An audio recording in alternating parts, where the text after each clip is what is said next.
आज की ये कहानी नागौर के किले के खजाने के बारे में है, जिस खजाने के चर्चे 12वीं शताब्दी में भी मशहूर थे और आज भी मशहूर हैं। भारत सरकार ने भी नागौर के खजाने को पाना चाहा, लेकिन नाकामयाब रही। कहते हैं कुछ बुरी ताकतें उस खजाने की रखवाली करती हैं और जो कोई भी उस खजाने को लूटना चाहता है वो उसे मार डालती है। लेकिन पृथ्वी और शालिनी इस बात से अनजान उस खजाने को पाने के लालच में नागौर के किले की ओर बढ़ रहे थे। शालिनी, खजाना मिलने के बाद तुम उसका करोगी क्या?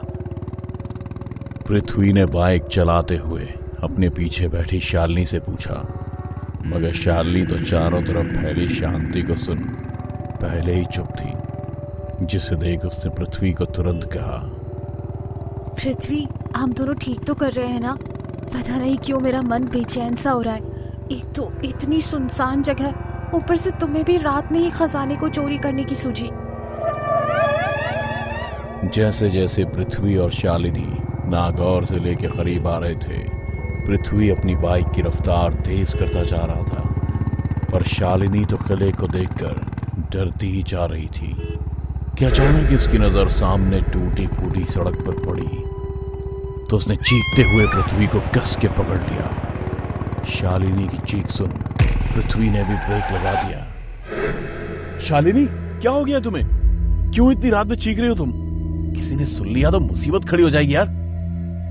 पृथ्वी ने चुंचलाते हुए शालिनी से कहा। इस पर शालिनी, पृथ्वी, काली बिल्ली हमारा रास्ता काट गई है, ये बहुत ही बड़ा अपशगुन होता है। शालिनी की बात सुन पृथ्वी मुस्कुराते हुए बोला, तुम भी ना शालिनी, आज के टाइम में कौन इन सब बातों में यकीन करता है?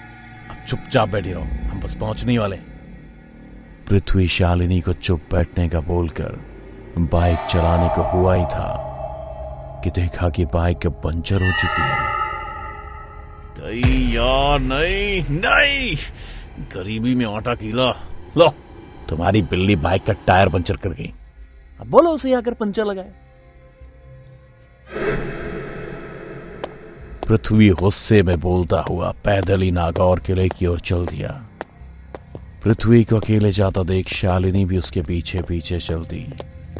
दोनों अभी किले के दरवाजे के पास पहुंचे ही थे कि अचानक ही एक बूढ़ी औरत डंडे के सहारे से चलते हुए दोनों के पास आई और मुस्कुराते हुए कहा, खजाना लूटने आए हो?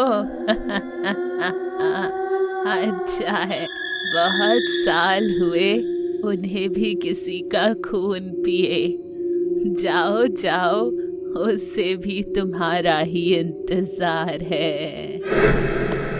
इससे पहले कि पृथ्वी और शालिनी कुछ समझ पाते, वो बूढ़ी औरत दोनों के सामने से चली जाती है।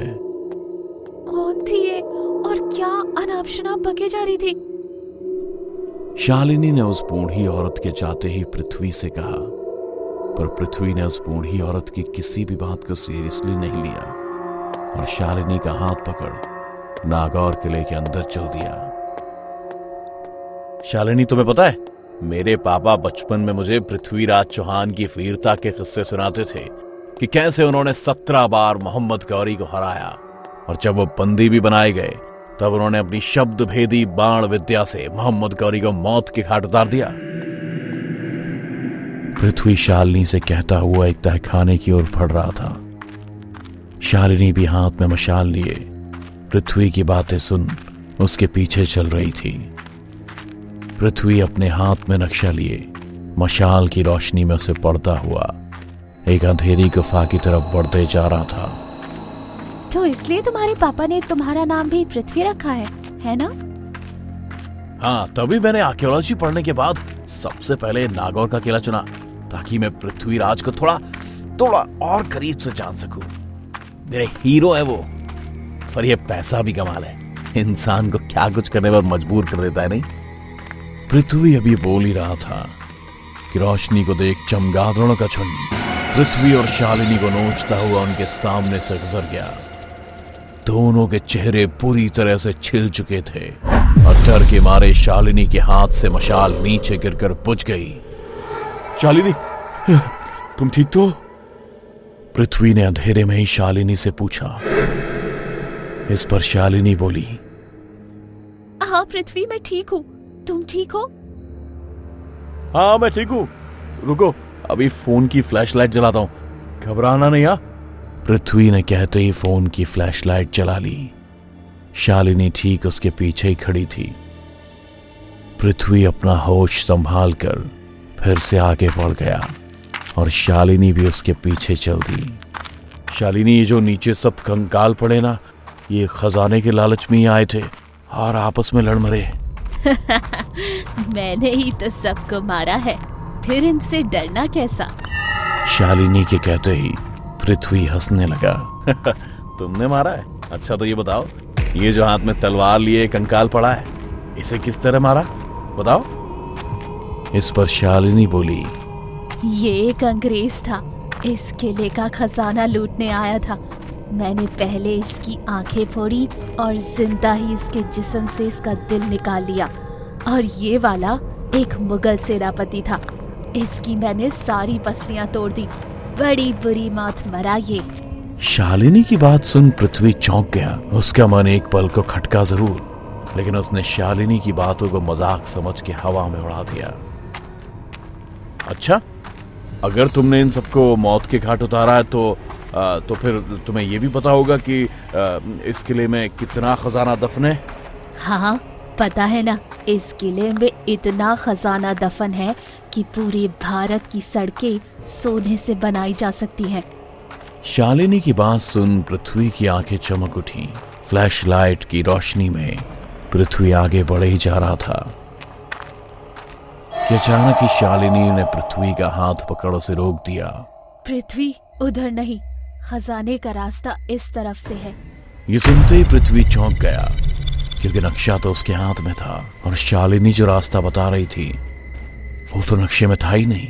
शालिनी, पर नक्शे में तो ऐसा कोई रास्ता नहीं है, फिर तुम कैसे कह सकती हो कि ये रास्ता सीधा खजाने को जाता है? इस पर शालिनी बोली, ये रास्ता पृथ्वीराज चौहान ने बनाया था ताकि जरूरत पड़ने पर जल्दी से खजाना निकाला जा सके और जरूरतमंदों की मदद कर सके, जिसकी कीमत मेरी 5 बहनों को चुकानी पड़ी। हाँ पृथ्वी, हम 7 बहनें हुआ करती थी, जिनमें से मेरी 5 बहनों को भी मेरी आंखों के सामने अपने शब्द भेदी बाण से उन्होंने ही मार गिराया था। शालिनी की ये बातें पृथ्वी को झकझोर गईं। वो डर के मारे कांपने लगा। उसने हकलाते हुए शालिनी से फिर से कहा, क्या हो गया तुम्हें? क्या बोल रही हो तुम? पृथ्वीराज चौहान जी को मरे हुए तो सदियां गुजर चुकी है, फिर तुम उन्हें कैसे देख सकती हो? और जहां तक मुझे पता है तुम्हारी कोई बहन नहीं है। पर पृथ्वी के इस सवाल पर शालिनी चुप खड़ी पृथ्वी को देखती रही। फिर अगले ही पल उसे अंदर जाने का इशारा करते हुए कहा, पृथ्वी, तुम अंदर जाओ, तुम्हें खजाना अपने आप दिख जाएगा। मैं तुम्हारे पीछे पीछे आ रही हूँ। पृथ्वी को समझ नहीं आ रहा था कि शालिनी उससे क्या कहना चाहती है, पर फिर भी खजाने का सोच के पृथ्वी शालिनी की बात मान के आगे चल दिया। अभी कुछ ही कदम वो चला था कि चारों तरफ अपने आप ही मशालें जल उठी। उसे दीवार पर 5 तीर भी गड़े दिखे और उसके ठीक नीचे एक कमान भी गिरा मिला। ये तो वही कमान है जो मैंने किताबों में पृथ्वीराज चौहान के हाथों में देखा था। पृथ्वी खुद से बड़बड़ा ही रहा था कि उसकी नजर सोने से भरे नक्शे पर पड़ी, जो सोने से लबालब भरा हुआ था। इतना सारा सोना देख पृथ्वी की आंखों में भी सुनहरा रंग उतर आया। वो तुरंत इतना सोना देख खुशी के मारे झूम उठा और पागलों की तरह सोने से नहाने लगा कि अचानक ही उसे शालिनी की आवाज आई। उसने देखा कि शालिनी उसके जैसे ही दिखने वाले पृथ्वी से बातें करते हुए उसके पास ही आ रही थी। शालिनी, तुम? पर तुम तो मेरे पीछे पीछे चल रही थी, फिर सामने से कैसे आ सकती हो? और ये दूसरा पृथ्वी कौन है?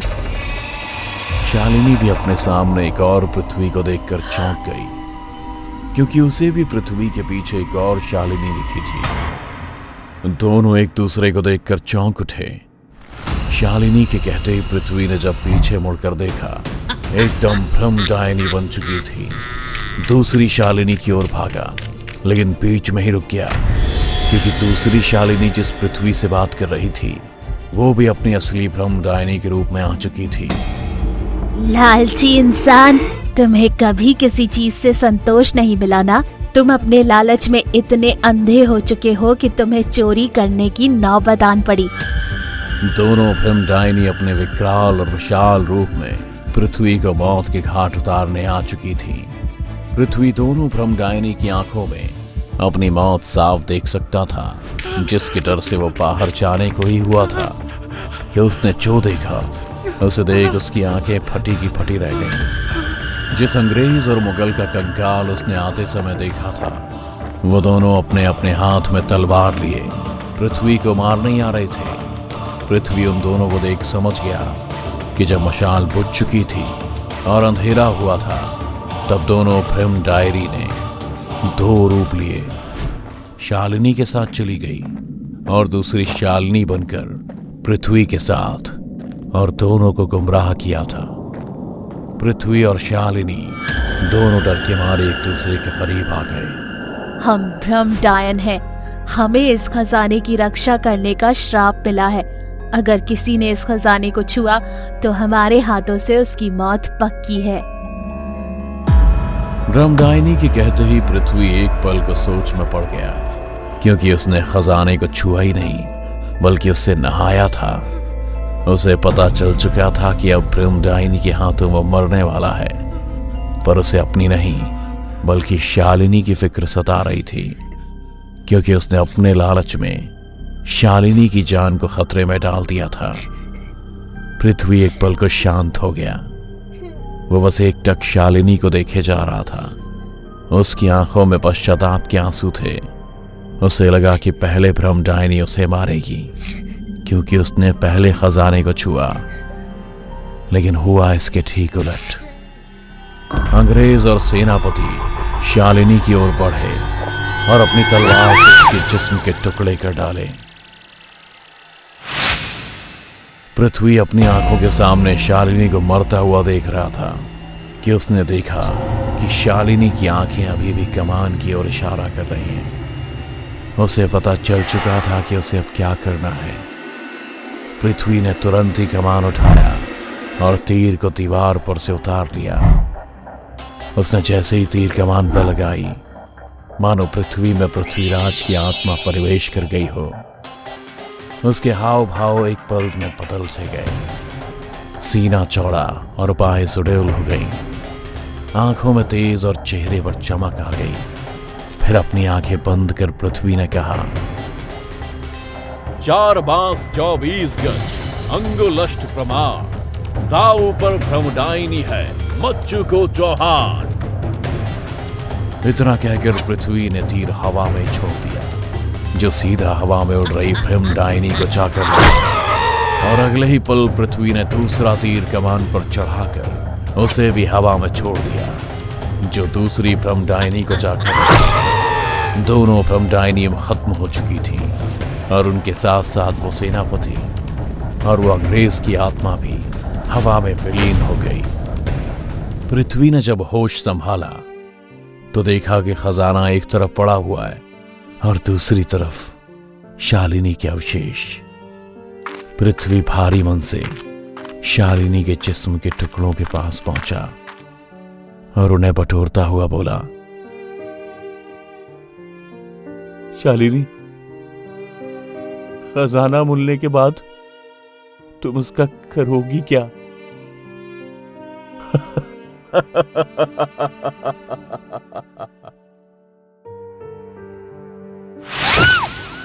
कहते हैं उस हादसे के बाद पृथ्वी कभी किसी को दिखाई नहीं दिया। हाँ, अक्सर लोगों ने किसी आदमी को किले के पास भटकते हुए जरूर देखा है, जो खुद में बड़बड़ाते हुए घूमता है। खजाना मिलने के बाद तुम उसका करोगी क्या? खजाना मिलने के बाद तुम उसका करोगी क्या? खजाना मिलने के बाद तुम उसका करोगी क्या?